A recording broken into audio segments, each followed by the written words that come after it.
O problema do mal envolve uma questionamento de ordem filosófico-teológica que busca responder à seguinte pergunta: como conciliar a existência real, óbvia, do mal, da dor e do sofrimento no mundo, concomitantemente à existência de um Deus que, conforme o judaísmo e o cristianismo, esse Deus ele é todo-poderoso, ele conhece todas as coisas e ele é onibenevolente, ele não é só bondoso, ele é todo bondoso. Sim. Então, como que nós conciliamos essas duas coisas?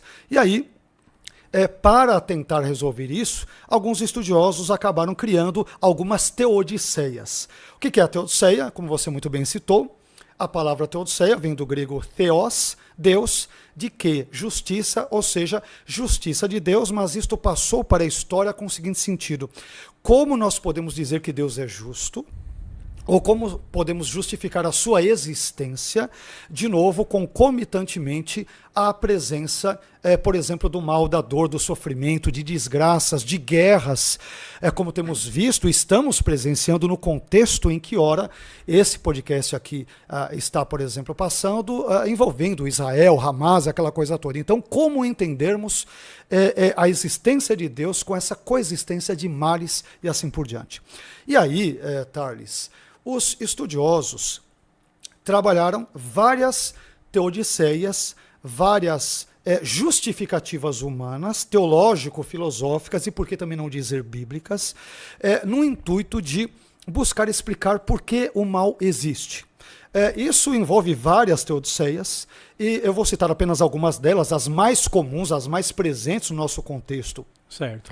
De forma geral, filosófico, teológico e bíblico, que são as seguintes. Primeira delas, a teodiceia, que eu chamaria de teodiceia do livre-arbítrio. Essa teodiceia vai dizer o seguinte, que o mal que existe no mundo, ele existe devido ao mau uso da liberdade, tanto por parte de anjos, no caso um anjo, outrora bom, chamado pela tradição cristã de Lúcifer, a partir da tradução da Vulgata, feita por Jerônimo entre o IV e V séculos, e depois que da sua queda no pecado ele é chamado de Satanás no contexto hebraico e diabo ou diabolos no contexto grego. Então, tanto esse anjo outrora bom, que se transforma em Satanás ou no diabo, quanto Adão e Eva, os nossos primeiros pais, pelo mau uso da sua liberdade, eles acabaram desencadeando efeitos ali, cascata, em cadeia, em todo o contexto em que nós vivemos. Então essa é a teodiceia do livre-arbítrio. O mal, em última análise no mundo, males morais ou naturais, em última análise, são decorrentes, são resultantes, são consequência do mau uso da liberdade, quer de anjos caídos, não dos anjos bons, né? E também de Adão e Eva nesse contexto. É uma primeira explicação. Certo, então essa é do livre-arbítrio. Isso, até o do livre-arbítrio. Aí envolve o fator humano ou um fator angelical que tem, que são os seres, dois, na verdade, que são seres criados com liberdade. Perfeito. Uma segunda teodiceia é chamada de teodiceia educativa. Ela vai dizer o seguinte: o mal tem propósitos pedagógicos e, portanto, quando nós o experimentamos, ele nos irá proporcionar o aprendizado de importantes lições. É aquela ideia, nós com frequência usamos a teodiceia educativa ou pedagógica no nosso contexto cristão. Sim. O irmão está passando pela prova, a tribulação, ficou desempregado, alguém na família está doente. O que nós falamos? Olha, Deus, ele quer ou ele pode te ajudar a aprender lições importantes na sua vida. Ou até usando todas as coisas que operam para o bem daqueles que amam a Deus. Exatamente. Esse versículo. Essa teodiceia, todavia, Tardes, me permita ser honesto, claro, ela não é de todo, nem todas as teodiceias são perfeitas. Completas. Né? Exato, não são completas, não abrangem holisticamente todo o complexo cenário que envolve o problema do mal. Então, uma ou mais delas, ou talvez todas, devam se sobrepor ou existir numa confluência, a depender, evidentemente, do contexto em que estejamos trabalhando uma resposta para um eventual aspecto ruim dentro do complexo elemento teológico chamado de problema do mal. Mas então, qual o problema, por exemplo, com essa teodiceia educativa? Imaginemos que uma pessoa ela tenha experimentado um problema X, talvez muito rápido, e isso a levou à morte. Ela não teve necessariamente tempo de aprender. Que aprendizado ela teve se ela morreu? Então perceba que é o tipo de explicação que pode ajudar para aqueles que sobreviveram ao mal. Sim. Mas como você vai usar esse tipo de argumentação teológico-filosófica diante de alguém que sofreu num tempo muito curto, num contexto relâmpago, em um mês adoeceu, descobriu a doença e morreu? Que aprendizado ela teve se ela morreu? E até mesmo uma família, de repente uma pessoa que perdeu uma filhinha, ou perdeu o marido, nessa guerra que estamos passando, alguém que está perdendo um ente querido, por dizer, alguma coisa boa tem aí, né? Como é que a gente vai... Uma coisa boa se a pessoa morreu. Pois é. Como? Quer dizer, os vivos podem. Eu sobrevivi a uma doença. Glória a Deus, eu posso extrair lições. Eu sobrevivi a um desemprego, a uma guerra, a uma catástrofe, a uma tragédia. Eu sobrevivi. E quem teve aprendizados, inclusive. Perfeito. Normal, né? Perfeito. Então, os vivos, evidentemente, tiram proveito disso, ou podem tirar. Mas a pessoa que morreu nesse contexto e nesse ínterim. Então, é um pouco complicado. Nós temos que tomar cuidado com o tipo de teodiceia que nós usamos em determinados contextos. Só completando, pastor, por favor, aproveitando aqui, né? William Lane Craig, quando ele fala do problema do mal, sim, ele divide em duas partes, né? O problema intelectual do mal e emocional do Perfeito. mal, né? Então, o que estamos tratando aqui, pessoal, é um problema intelectual do mal, ou seja, como que um Deus bom pode coexistir com o mal que existe, né? Talvez você está assistindo aqui o Teologar e passando um mal terrível na sua casa que nós nem imaginamos aqui. Aí já não está mais no âmbito do apologista, no âmbito da teologia, mas no âmbito do consolo do Espírito Santo, de um conselheiro. E aí nós estamos aqui para orar por você também. Então perceba que não dá para resolver as duas coisas na mesma teodiceia, né? Não dá, exato. E às vezes algumas pessoas sem saberem, e às vezes não mal intencionadas, tá? Elas podem de fato usar esses tipos de teodiceias de uma forma bem inusitada nos contextos mais estapafúrdios. Como, por exemplo, no contexto de um velório. Onde eu já participei, creio que talvez o irmão e alguns dos nossos queridos aí, telespectadores e ouvintes, enfim, devem ter participado em situações onde um marido morreu, a esposa morreu, um filhinho, a filhinha morreu, um pai, uma mãe, e aí vem aquele cristão de novo, muitas vezes com bem coração bom intencionado, não é uma pessoa má, sim, e ele dá um tapinha nas suas costas e fala, não chora não, né? Isso aí é coisa da vida, agora a vida continua para nós aí, né? Engole o choro e vai, você é crente, você é vencedor. E Deus sempre fez o melhor, né? Como assim? Exatamente. Como assim? Eu sou uma pessoa de carne e osso, emoções, e é o meu pai que está aqui no caixão, é a minha mãe, é o meu grande amigo, é o meu sobrinho, é o meu tio, é a minha avó. Como assim? Como assim? Por mais que eu tenha fé na ressurreição, se o meu parente é crente, tudo, mas a dor emocional, existencial, ela é muito grande. Então, como assim? Um tapinha e fique tranquilo que isso aí você supera, mas a vida continua para quem ficou, né? Então, às vezes, o melhor conselho se você não sabe o que dizer, fique calado. Verdade. Ore ali, esteja em silêncio, chore junto, mas não fale essas bobagens, né? Mas, enfim...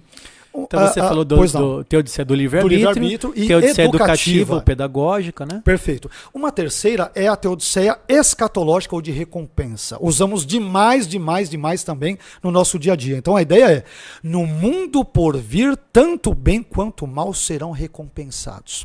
Você está passando por essa luta, para usar o nosso evangeliquez, por esse vale, por essa tormenta, por esta tribulação, mas calma, porque no tempo certo Deus irá recompensar tanto os bons, aqueles que pela graça de Deus buscaram seguir os seus caminhos, como os ímpios, aqueles indivíduos que às vezes pecaram a vida toda. O cara ainda viveu 85, 90, 100 anos e foi um ladrão de colarinho branco, roubou lá em Brasília e fez isso e aquilo, e o cara foi longevo, viveu 90 anos, 95 anos, viveu muito bem. Onde está a justiça? Isso envolve o problema do mal. Sim. Cadê Deus que não faz justiça e não fulmina um indivíduo desse? Manda um raio. Exatamente. Então, é interessante que aí a teodiceia escatológica ela vai dizer isso, olha, nem todos os bens ou males recompensados positiva ou negativamente devido às ações correspondentes neste mundo terão uma resposta neste mundo. Muitas vezes eles terão ali a sua recompensa no mundo vindouro. Além do túmulo. Além do túmulo. De novo, isso ajuda, em parte, ajuda a nós que somos da fé, cristãos evangélicos, ajuda em parte. Por que eu digo em parte? Porque se nós estamos sofrendo a injustiça no momento, nós queremos um alívio naquele momento. Eu não quero esperar escatologicamente a eternidade, o contexto após a parousia até Jesus voltar. Poxa, eu estou vendo o ímpio agindo com impiedade agora. Poxa, Senhor, que o Senhor dê um basta agora. Sim. Eu sei que o Senhor vai lidar com o ímpio lá na frente, eu sei que o Senhor vai fazer tudo isso, mas a minha dor é agora, o meu choro é agora, a injustiça que eu sofro é agora. Então perceba, mais uma vez, que essas teodiceias são boas, mas são incompletas, são imperfeitas e são tentativas humanas, racionais, lógicas e outras que visam buscar dar essa resposta a esse problema intrincado, complexo e muito difícil do mal. Temos ainda pelo menos mais duas que eu gostaria de citar. Claro, fica à vontade. A outra é muito parecida com a teodiceia escatológica, que é a teodiceia adiada. Ela vai dizer o seguinte: no mundo vindouro, saber-se-á, nós saberemos a razão de todos os problemas, o porquê de Deus ter permitido o mal nessa existência. Hoje não entendemos, mas Hoje um não dia entendemos. entenderemos. Então, ela é uma variante da perspectiva escatológica. Na escatológica, você tem a recompensa do bem e do mal. Certo. Nessa, tudo aquilo que para você ficou obscuro, e isso é muito importante, porque é um assunto que toca de perto a cada um de nós. É verdade. Porque eu perdi aquele meu bebezinho com 1 mês. E o meu vizinho, né, tem 10 filhos, tem que e tal, e não tem nenhum problema.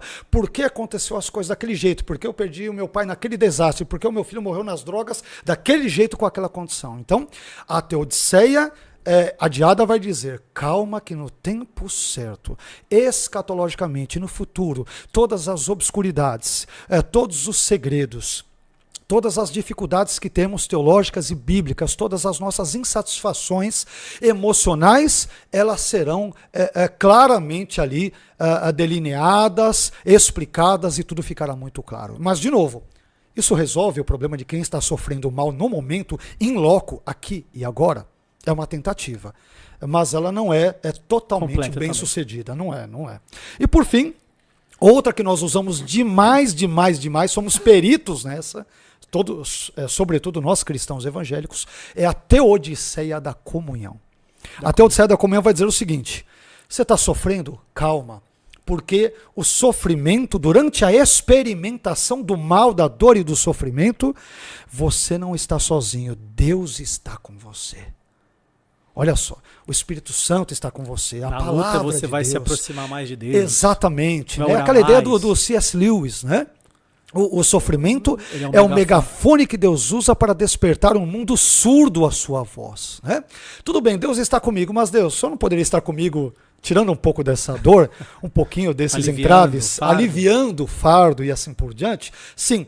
Então, de novo, perceba que todas as teodiceias, por mais que bem intencionadas, e de novo, ninguém está negando que durante as nossas tribulações, durante enfermidades, durante os males que experimentamos, resultantes do pecado, uma enfermidade, um desastre, o que quer que seja, eu não nego que Deus esteja ali conosco. A questão não é essa. A questão é que às vezes a dor é tão forte e Deus parece ser tão intangível que nós falamos: poxa Deus, mas dá uma aliviada, fique comigo, mas tire também o meu problema. E às vezes Deus nos fala o que ele falou para Paulo: a minha graça te basta, então fique com a minha graça e fique com os espinhos também na carne. Às vezes Deus não remove os espinhos. E isso é muito dolorido. Porque Ele o faz, bem, aí isso envolve N outras situações sobre as quais eu creio que às vezes nós vamos aí talvez aqui e ali conversar.